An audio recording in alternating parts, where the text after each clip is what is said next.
Just how's the week gone down here for you and the guys? You treated Sunday like a normal Tuesday, I believe. Just kind of how you went through the week and how it's gone.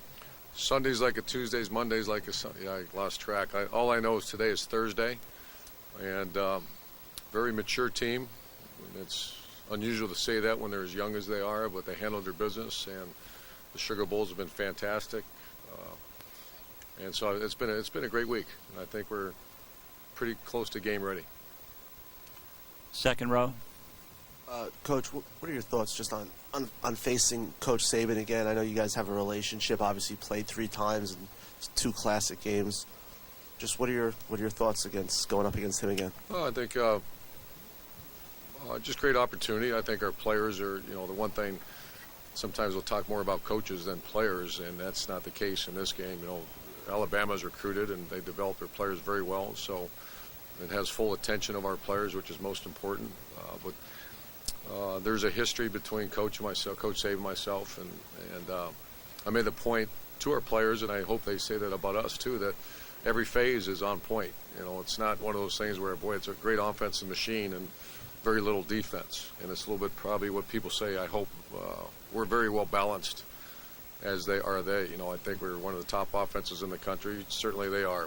We're very good, much better than we have been on defense. We're getting better, and special teams are very good. So those are 2 teams that are pretty well rounded, and that's the first thing you think about when you face an Alabama team. Left side, front row. Mark. Coach, we hear a lot about SEC speed and SEC talent level. Your game with Ohio State back in the desert went a long way toward establishing that imprint on the rest of the country.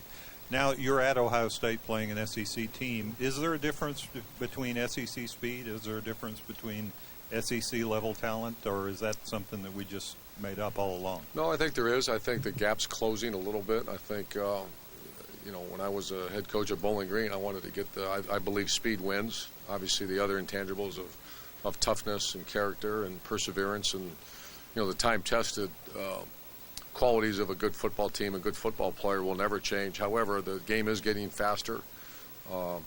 That was, I'd say back in 2001 when I first became a head coach, that was, the days of playing in a box.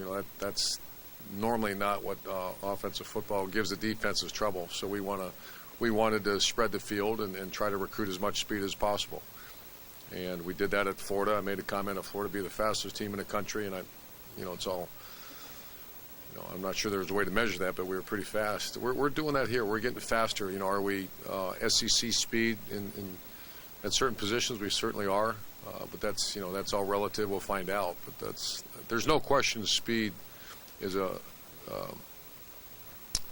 maybe a defining point or in the conversation of SEC, when you hear the front 7 on defense, I've heard that for years. But there's a lot of truth to that. The front 7 in the SEC now is that our front 7's pretty good too. They're faster than we have been when we first got here, and that's certainly when we go out recruiting. That's the days of having a slow defensive lineman or not linebackers that can't play in space. Those days are gone. So we are getting faster, and that process never ends. Staying on the left side, third row. Urban, how well has Cardell handled this Really week? Good. And then how well do you anticipate him handling the moment Thursday night? Cardell is an interesting character. He's a guy that, 3 years ago was not equipped to handle this kind of situation. A year ago, he wasn't equipped. I started to see a gradual change. Tom Herman has done an excellent job with him. And on spring practice one day, we walked off the field, and I was like, my God, he acts like a quarterback now. He's not acting like a child that's, never been in a big arena. And that's really a credit. But that's we've all gone through it. Some go through it at age 55. Some go age at 15. And he has really matured. He's had an excellent week. When I say excellent, he had a beautiful day yesterday, throwing and catching and taking charge, and really proud of him. Right side, front row. Urban, you spoke of the changes, the culture change you've been able to bring in football at Ohio State is being credited for what they're doing at Michigan today. How much of a sense of accomplishment do you take in being able to affect not just your school, but it looks like the entire league in the Big Ten is saying we got to do what Coach Meyer is doing at Ohio State? I don't know. Kind of caught me off guard with that one. I don't really know what's going on at other places. I know that's a very competitive environment right now in all leagues, and this playoff is just a perfect example that I can't imagine the interest level being any greater in any sport than college football. And obviously this is all really I pay attention to. So I think every school, there's a premium placed on getting your school to the playoff. And I'm not sure we had anything to do with that. We got to worry about Ohio State. Right side, Mark. Urban, can you talk about just Michigan hiring Harbaugh and what it means to the Big I can't Ten? hear you, I'm sorry. Just talk about Michigan hiring Jim Harbaugh and what he brings to the Big Ten, just having another caliber coach like that. Well, I know his brother, and I actually met his father at the Super Bowl. And it's a very good football family. When I became special teams coordinator at Notre Dame years ago, one of the first persons I was in contact with was John Harbaugh, and went and spent some time with him with the Eagles and became a good friend, and we stayed in contact. I don't know Jim, but your question about what's it, anytime you add a quality coach to the Big Ten or college football, I think it's good for college football and great for the Big Ten. Front row, right. Yeah, Coach, in the Wisconsin game, it seemed like you guys passed the ball early to set up the run, hit a couple early pass plays and maybe open some things up that way. How important will it be for him to have that kind of a great start so that things will be a little easier perhaps for Elliott? Very good question, and that's absolutely true. A lot of that was dictated by the style of defense we faced, and we could, tell early in the game. The first 10 to 15 plays of every game is a little bit of a chess match because you can usually tell, how they're going to defend you, and that was what happened in the Big Ten championship. I think they were number 2 in American total defense and rush defense. They were very good.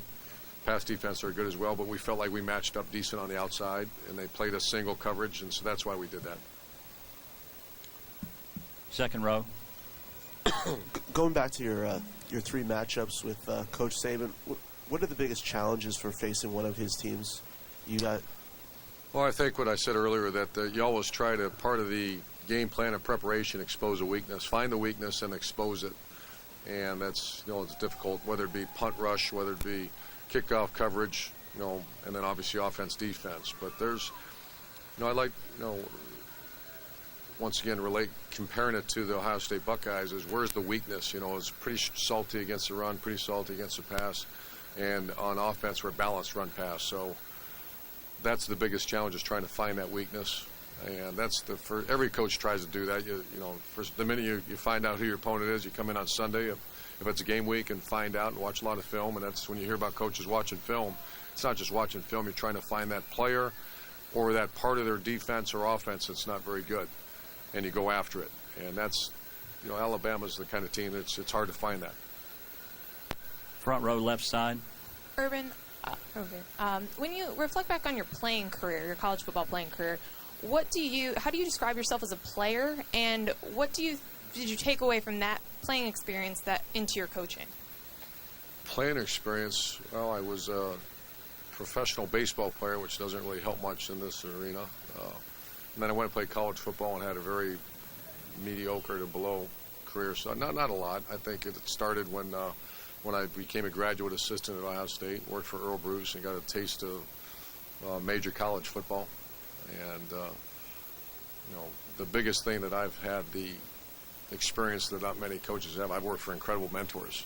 I've worked for Earl Bruce, then Sonny Lubick, and Lou Holtz, and Bob Davey, and they're all tremendous friends. But there's bits and pieces in our program that I've taken from those great leaders, and that's been more important for my career, is who I've been able to work with and for.